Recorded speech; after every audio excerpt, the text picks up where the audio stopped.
Madame, Monsieur, bonjour et bienvenue dans ce journal. Au sommaire de cette édition, les commerçants des communes d'Abobo et d'Adjamé ont envahi certains établissements perturbant l'apprentissage des élèves. Un carton rouge leur est adressé par la rédaction de la RTI2. Et au Sénégal, les législatives du 17 novembre seront-elles un deuxième round de la présidentielle de mars 2024? Plus de détails dans quelques minutes.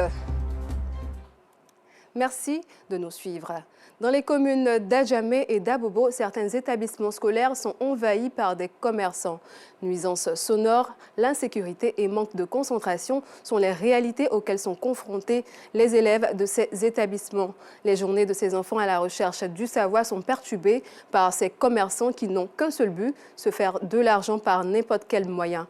Pour leur acte d'incivisme, la rédaction de la RTI2 leur attribue un carton rouge. Assistant Diara, Gilles Tonien et Pagasso reconnaît. Bienvenue. Bienvenue au marché moderne d'Adjamé-Aris. Pardon. Bienvenue au lycée moderne d'Adjamé-Aris. Vous ne vous êtes pas trompé. Nous sommes bel et bien au lycée moderne d'Adjamé-Aris.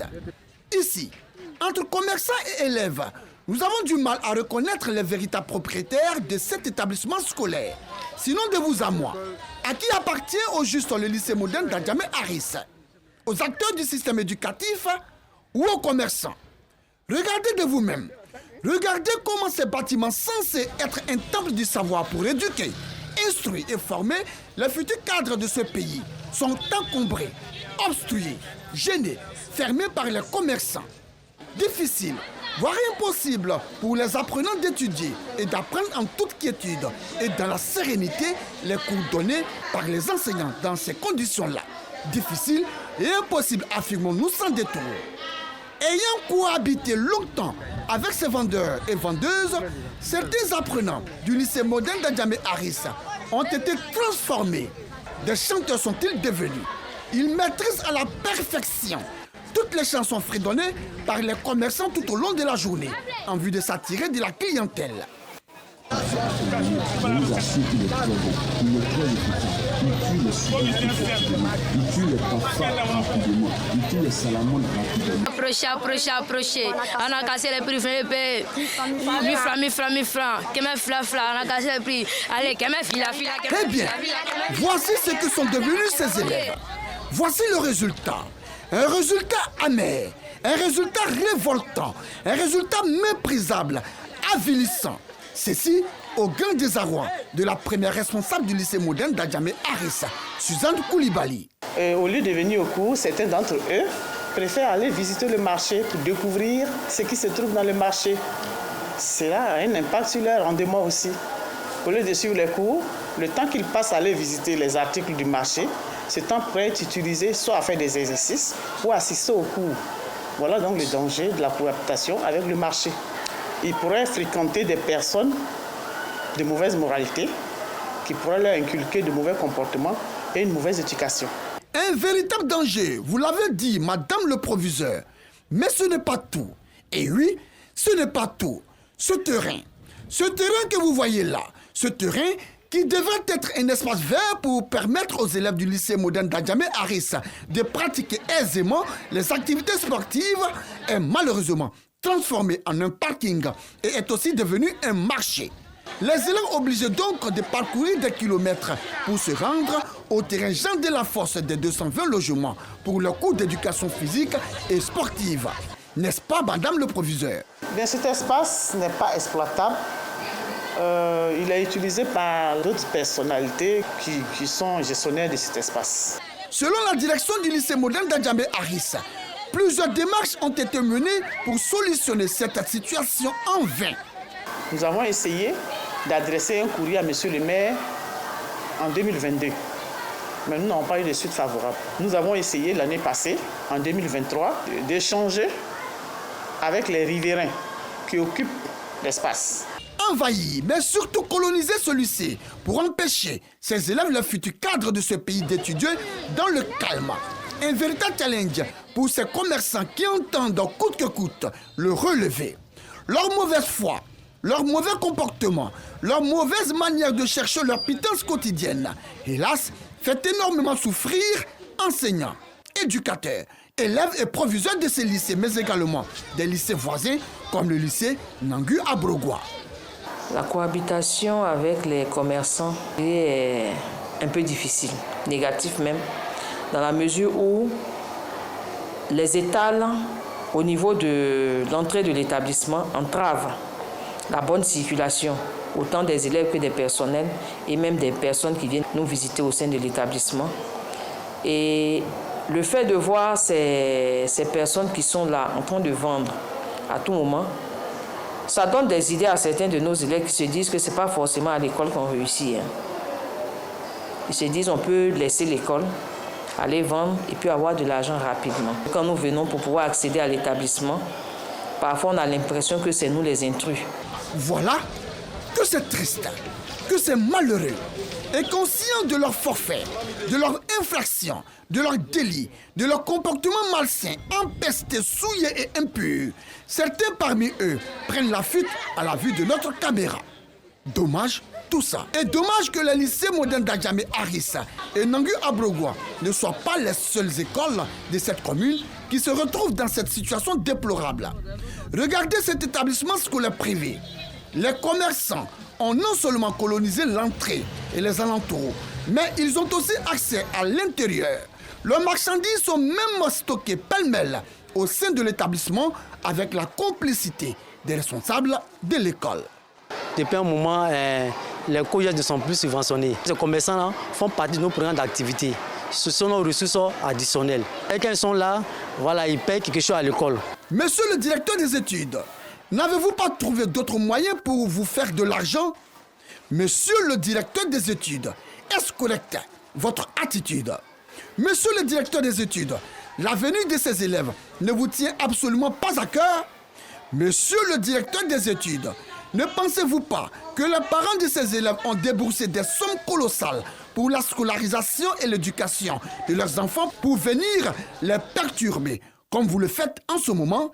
Monsieur le directeur des études, êtes-vous au moins conscient du danger que courent ces apprenants et leurs encadreurs? C'est un peu difficile pour nous, puisque ça fait partie des ressources additionnelles. Donc on ne sait pas comment gérer ces ressources-là. De quelles ressources additionnelles parlez-vous? Où mettez-vous la réussite de ces élèves? Où? Que c'est dommage tout ça. Ce qu'il faut savoir, c'est que cette situation ne se limite pas uniquement qu'à la commune d'Adjamé. À Abobo, la situation est identique. Les commerçants ont choisi d'étaler leurs marchandises devant cette école primaire. Et pour accéder aux salles de classe, il faut être capable de se faufiler entre sacs d'orange et sacs de choux. Il y a un petit marché dans le quartier, mais c'est ici que nous déchargeons nos marchandises. Quand on finit de vendre, on rentre chez nous. Nous ne dérangeons pas les élèves. Le bruit incessant des véhicules et les espaces libres de l'école devenus un parking.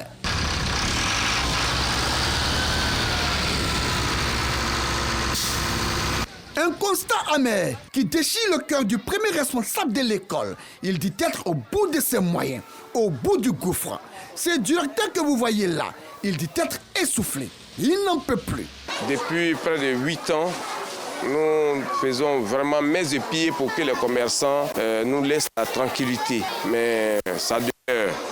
La mairie vraiment a été interpellée maintes fois. Et en tout cas, chaque fois qu'ils ont été interpellés, ils ont réagi. Ils ont réagi positivement.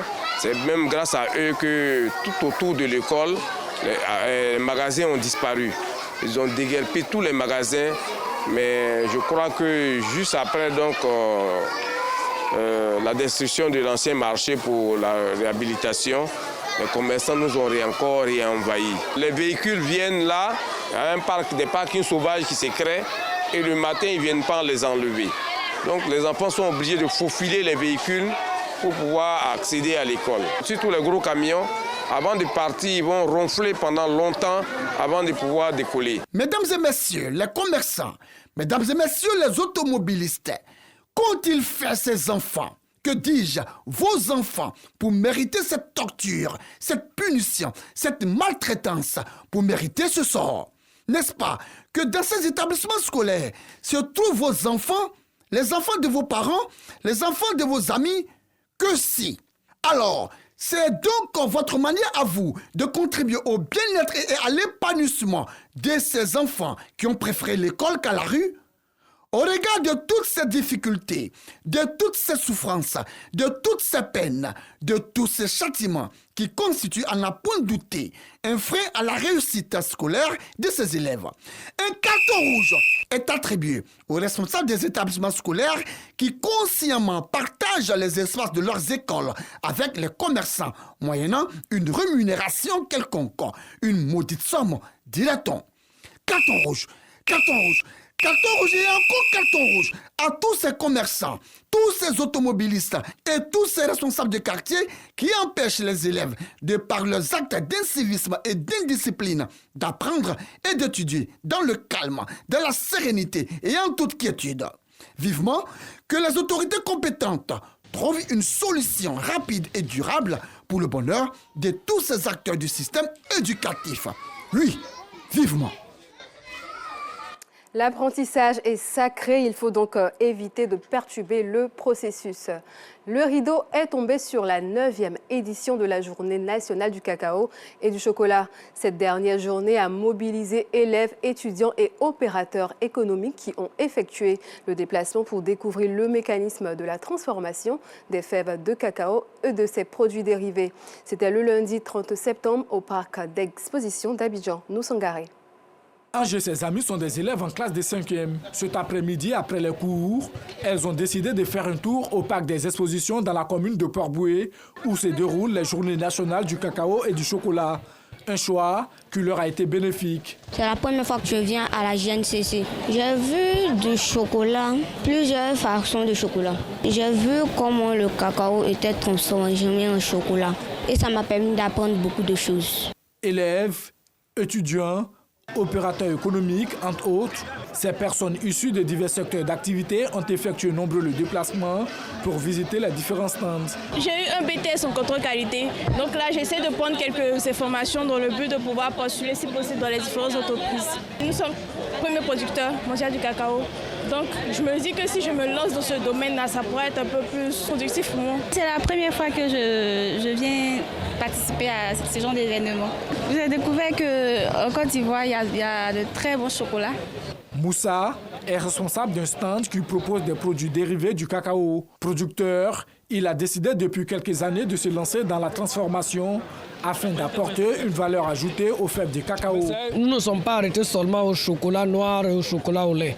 Nous avons des dérivés qui est du chocolat au sombara, du chocolat à la noix de cajou, du chocolat au gemgem et du chocolat au sésame.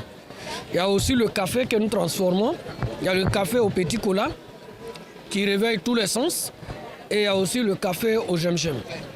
Cette 9e édition des Journées nationales du cacao et du chocolat s'est tenue sur 3 jours. Pas de producteurs, pas de cacao. C'est le thème de cette édition, une thématique pour mettre en lumière le rôle essentiel des producteurs de cacao, véritables artisans de la richesse du pays. Et comme annoncé dans les titres au Sénégal, alors que l'une des coalitions de l'opposition Taku Wallu a investi l'ancien chef d'État Macky Sall comme tête de liste nationale, le parti au pouvoir a lui choisi le Premier ministre Ousmane Sonko pour aller à la conquête de la majorité à l'Assemblée nationale, donnant à ce scrutin des airs de duel. Et au Mexique, le 1er octobre, une femme est devenue pour la première fois présidente de la République. Claudia Sheinbaum a prêté serment devant le Congrès mexicain avant de s'exprimer devant le Palais national au cœur de la capitale. Une journée fériée a été décrétée pour l'occasion. C'est la fin de cette édition. Merci de l'avoir suivi et très bonne suite de programme sur RTI2.